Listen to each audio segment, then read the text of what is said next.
Yo, it's your girl NikaNotSoSweet, and welcome to Let's Talk About It, where y'all will get the 411 on my thoughts, celebrity tea, and more. Without further ado, let's jump into it.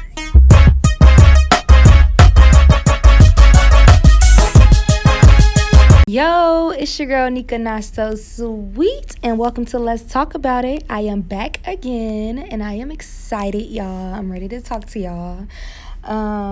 So without further ado, let's go ahead and jump into it. So my first topic is having that title in a relationship.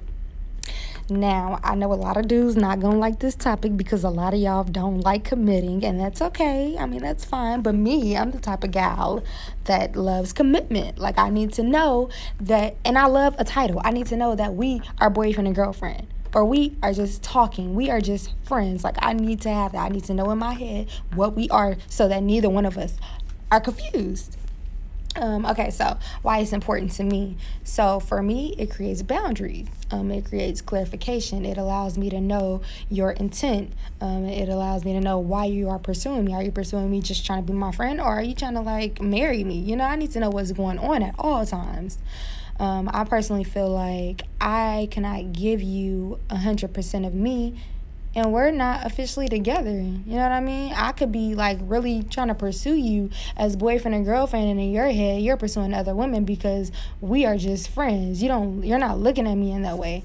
I also feel like that's manipulation too, especially if I'm telling you how I feel and in the back of your head, you know. But you know what? That's a whole different conversation for another episode of Let's Talk About It. So let me just go ahead and stick to the topic. So yeah, as I was saying, I feel like I can't give you all of me if we're not together. I also feel like when women allow men to go at their own pace, men start to get comfortable. Especially when a woman is dishing out all of these girlfriend qualities. And what I mean by that is like a woman could be cooking for you, could be cleaning, could be folding your laundry, could be doing these girlfriend or wifey qualities, and a man see you doing that and he's gonna get comfortable. He's like, man, I'm getting all this and we're not even together. Oh yeah.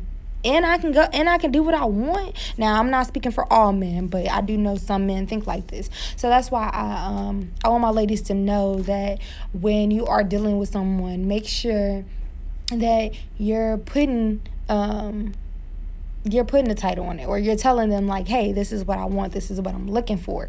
Don't settle. Do not settle. If a man is telling you like, hey, I'm not ready for that, move around. Be like, okay, we can be friends, and move around. Don't sit there and wait for him to be ready and still continue to talk to him. Like, no, that's not gonna work. Also, time limit. So I'm the type of girl where I'm not sticking around for long. If we've been with each other, you know me, I know you. We've been in each other's spaces, and we see how we react to one another. If you don't know about 4 months, 5 months in, then baby, we not for each other. Like, wrap it up. It's time to go. I do feel like it doesn't take that long to know if you want to be with somebody. And a lot of people would say, well, I'm still getting to know you. Even when we're together, even if we get married, you're still going to be getting to know me. You're going to be getting to know me for the rest of my life. So there's no reason why we should be talking, being friends for over a year, and you still haven't cuffed me. You haven't made me your girlfriend. At that point, I'm going to feel like you don't want to make me your girlfriend. And so, yeah, y'all, I definitely believe in having a title. And then I've even heard, like, some dudes say, like, why does it matter? Nothing's going to change. Yes, it is. Because if we don't have that title, I'm still entertaining other people.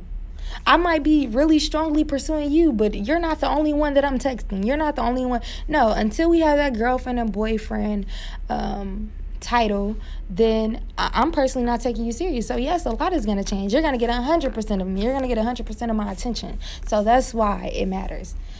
Anyways, moving on to my next topic, I wanted to talk about the struggles that children face while growing up in a predominantly white area. So me personally, about, I want to say the 4th grade, my mom moved us from our black area to a predominantly white area. Now, when we first moved there, I was young, so I didn't really look at the color of people's skin. I didn't judge them based off that. I didn't really see that. So about fourth, fifth grade, it wasn't that bad, but it was when I started to get older, I noticed like the change in myself. First of all, I wanted to fit in with a group of people that just culturally was not like me. I started to adapt some of their ways, meaning the music they listen to or how they talk. And sometimes being more educated as far as like talking wise, there's nothing wrong with that. But when you get to a point where you're changing your hair. Okay, so y'all, I changed my hair completely. I ended up getting a perm in like sixth grade because I used to cry to my mom like, my hair is so thick and nappy. It doesn't flow. It doesn't flow like the people in my school. Like, I just want my hair to blow in the wind. So I ended up getting a perm just to fit in, which I regret that. I regret that to this day. I ended up getting a perm, changing my hair, changing the way I dressed. Even changing my group of friends. Of course, with the friends, I really didn't have a choice in doing that because I was surrounded by nothing but people that didn't look like me. So, of course, that was going to change. But it came to a point where I felt like I was in like an identity crisis. I felt like I really didn't know myself. It was just really weird. And then it was hard fitting in with the black people. Like, I would say as I got to 8th grade high school, I started to see a lot of more black people, but it was weird because they would tell me like, you don't sound like us. I act white. Like, it was just a lot. So it was like, I don't really fit in with the white people and I don't really fit in with the black people because they're talking about me. They think that I think I'm too good. So it was really like tough going through that. And, yeah, I just feel like if parents are going to transition into like moving their child into a better neighborhood and that neighborhood just happens to be white or that area happens to be white, then get your child involved in like an after school program, like a Black History program or something where they are still able to learn about their culture and still be in that better neighborhood. Because I wish like I would have went through something like that. I wish, because it wasn't until I got older where I wanted to learn more about me, more about my people, which is why I chose to go to HBCU because I just felt like I didn't know enough. I wasn't around my people enough. And I'm not going to lie, this is probably one of the best things I could have did for myself is choosing the HBCU. So, yeah, I just want parents to think about that before they move their children into another area thinking that this is what's best for them. Just think, please, y'all.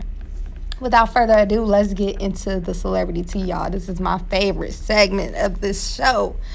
So, y'all, Will Smith has finally spoken up. If y'all not aware, Jada Pinkett Smith confessed last summer that her and August Alsina, which is a singer, they had a brief affair in 2015 when she and Will Smith separated. Will has finally spoken out saying that Jada isn't the only one who has had an extramarital relationship. He confessed that he as well has had entanglements while being separated. Whoo, y'all. So I go by the saying, if it don't apply, let it fly. But this right here is some tea. Now, I love Jada and Will together. And when the entanglement or whatever was really being talked about, I really was shook. But at the same time, it's like they are technically separated. So with them being separated, I mean, that technically means that they can do what they want. They're free to date who they want until they decide if they want to get a divorce or be back together. So I don't really see it as that big of a deal. But I am happy that Will has spoken out because I see everybody slandering Jada because of her entanglement. But I'm just glad that Will came forward like, hey, she not the only one that was doing dirt. I was doing it too. You know what I mean?